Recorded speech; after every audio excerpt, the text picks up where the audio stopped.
अस्सलाम वालेकुम। मैं डॉक्टर अशफाक दोस्त मोहिद्दीन काजी रत्नागिरी सिविल हॉस्पिटल में मेडिकल ऑफिसर बोलकर काम कर रहा हूँ। कोरोना का इन्फेक्शन है, ये 3 लेवल पे एंट्री करता है। पहले जो मैंने बताया वो अलग बात है, अभी की जो बात बता रहा हूँ वो अलग बात है। ब्लॉक कर सकते हैं 3 लेवल पे, हम लोग इसको दीवार खड़ी कर सकते हैं।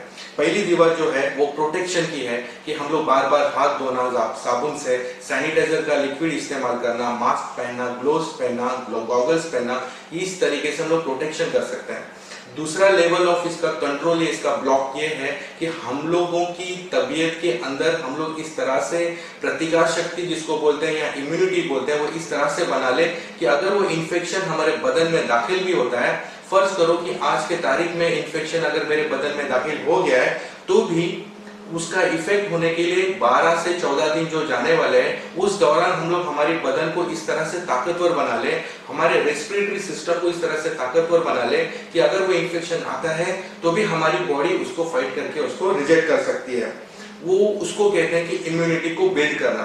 पहली लेवल मैंने बताया प्रोटेक्शन, सेकंड लेवल मैंने बताया कि हमारे बदन को मजबूत बनाना है, और तीसरा लेवल जो है वो ट्रीटमेंट और मैनेजमेंट है। ट्रीटमेंट और मैनेजमेंट का पार्ट तीसरी लेवल पे आता है। फर्ज करो कि अगर मुझे इन्फेक्शन हो गया कोरोना का और मेरी इम्यूनिटी इतनी स्ट्रांग नहीं है, इतनी मजबूत नहीं है कि जो उससे फाइट कर सके, जिसकी वजह से मुझे सर्दी या खांसी हो रही है, तो फौरन तौर पे हम लोग डॉक्टर को मिलकर उनको हमारी सिम्टम्स बताकर उनसे इलाज शुरू करना है। कभी कभी क्या होता है कि कोरोना का इन्फेक्शन फैलने से रोकने के लिए डॉक्टर जो एडवाइस करते हैं कि दवाइयों के साथ में आपको कुछ दिनों के लिए सिविल हॉस्पिटल में रुकना है। तो ये इसलिए जरूरी है कि फर्ज करो कि जैसे तबलीग जमात वाले जब गश्त करते हैं तो वो गश्त करते वक्त इस तरह से टारगेट करते हैं कि गली में या घरों में या आजू बाजू में या पड़ोस में कोई ऐसा बंदा है जो नमाजी नहीं है, ऐसा बंदा है जो शराब पीता है, ऐसा बंदा जो है वो जुआ खेलता है, उसके दिमाग में शैतान का वायरस घुसा हुआ रहता है। उस वायरस को हटाने के लिए हम लोग उसको क्या तरतीब बनाते हैं कि उसको हम लोग गाइडेंस देते हैं, हम लोग उसको तरतीब बताते हैं, और 3 दिन 40 दिन 4 महीने का हम लोग उसको एक अपने साथ में लेके अल्लाह के घर वाले माहौल में हम लोग उसको लेके जाते हैं, जहाँ पे हम लोग उसको दुनिया से क्वारंटाइन करते हैं। दुनिया से क्वारंटाइन का जो मकसद है, जो मतलब है, ये हम लोग तबलीग जमात से समझ सकते हैं कि जब वो बंदे को दुनिया के वायरस, इविल वायरस से निकाल के हम लोग अल्लाह वाले माहौल में रखते हैं तो उसको सुधारना आसान होता है। उसी तरह से जब कोरोना वायरस का इन्फेक्शन किसी के बदन में होता है तो उस इन्फेक्शन को ट्रीटमेंट करने के लिए सबसे पहले उसको दुनिया के वायरस के कांटेक्ट में आने से पहले हम लोग, या वायरस के कांटेक्ट में बाकी लोगों को आने से पहले हम लोग उसको क्वारंटाइन करके सिविल हॉस्पिटल में एक 6 दिन या 14 दिन या जो भी उसका ट्रीटमेंट का पार्ट रहेगा उस दिन तक उसको वायरस को बचाना है। अब इसके बारे में आगे बता रहा हूं कि इलाज के तौर पे आइसोलेशन और क्वारंटाइन की वजह इस तरह से है कि कोरोना का इलाज बहुत आसानी से होता है, ज्यादा मुश्किल नहीं है। आपको एग्जांपल के तौर पे मैं बताना चाहूंगा कि रियाज मौलाना जो शुंगार तली के थे, जिनका रिपोर्ट पॉजिटिव आया था, सऊदी से आए थे, लेकिन जब उनको सिविल हॉस्पिटल में एडमिट किया, थोड़े से उनको सर्दी खांसी के सिम्टम थे, उन्होंने फौरन डॉक्टर को कांटेक्ट किया, उनको फौरन उन्होंने इलाज शुरू किया। अल्हम्दुलिल्लाह वो पूरी तरह से ठीक होके कोरोना से निगेटिव होके हम लोग उनको घर भेज दिए।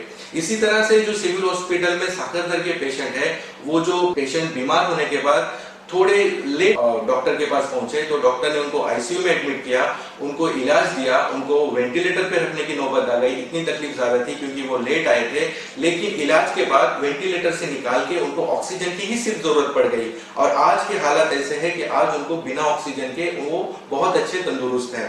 तो ये चीज ये बताती है कि इलाज अगर वक्त पे और एहतियातन सही जगह पर अगर करेंगे तो ये बीमारी से निकलना बहुत आसान है।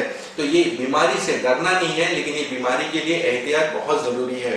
मैं एक बहुत असल बात और मेन चीज बताना चाहता हूँ कि जो इलाज है या दवाई है वो सुन्नत है, लेकिन परहेज जो है वो फर्ज है। इसलिए कि हर बीमारी का इलाज दवाई का लेना नहीं होता, हर बीमारी का इलाज जो है वो दवाई का लेना नहीं होता, बल्कि कभी कभी इलाज एहतियात भी होता है। कभी कभी इलाज जो है वो एहतियात भी होता है, और एहतियात से भी बीमारी के मसले हल होते हैं। और एक मैं बात बताना चाहता हूँ कि अल्लाह ने ऐसी कोई बीमारी नहीं पैदा की कि जिसका इलाज उसने नहीं बनाया है, लेकिन इलाज के तौर पे हर वक्त सिर्फ दवाई लेना जरूरी नहीं, बल्कि एहतियात की वजह से भी बीमारी का हम लोग इलाज कर सकते हैं। इसके बाद मैं आपको और कुछ चीजें बताना चाहता हूँ कि हमारे कौम के अंदर एक मिसकंसेप्शन है कि ये जो बीमारी है ये खास करके मुसलमानों को हो रही है, या ये बीमारी सिर्फ मुसलमानों में पॉजिटिव पाई जा रही है। ये गलत बात है, क्योंकि चाइना के अंदर मुसलमानों को नहीं हुई है, अमेरिका के अंदर क्रिश्चियन को हुई है, और दिल्ली के अंदर या बाकी जो स्टेट है, गुजरात के अंदर, मध्य प्रदेश के अंदर, ये हर कम्युनिटी में फैली हुई है। तो मैं आपको बताना चाह रहा हूं कि ये वायरस जो इन्फेक्शन है, ये आपकी जात, आपकी कौम, आप किस मोहल्ले में रहते हैं, आप किस गांव में रहते हैं, आप अमीर है, आप गरीब है, ये किसी चीजों को नहीं देखेगी। ये सिर्फ ये देखेगी कि सामने वाला मेरे खिलाफ लड़ने के काबिल है या नहीं है। अगर वो बीमारी आपसे आती है, अगर आप लड़ने के काबिल है, तो आप लड़ के उससे बाहर निकल सकते हैं। अगर आप कमजोर है, आप मजबूत नहीं है, तो आप वो बीमारी में मुब्तला हो जाओगे और आप परेशान हो जाओगे। इसके बाद मैं एक बात बताना चाह रहा हूं जो बहुत अहम है, कि अगर किसी इंसान ने किसी इंसान का कत्ल किया, तो गोया उसने पूरे कायनात के इंसान का कत्ल किया। और अगर किसी इंसान ने किसी इंसान की जान बचाई, तो गोया उसने पूरे कायनात के इंसानों की जान बचाई। ये सूरह माइदा आयत नंबर 32 में अल्लाह ताला फरमाते हैं।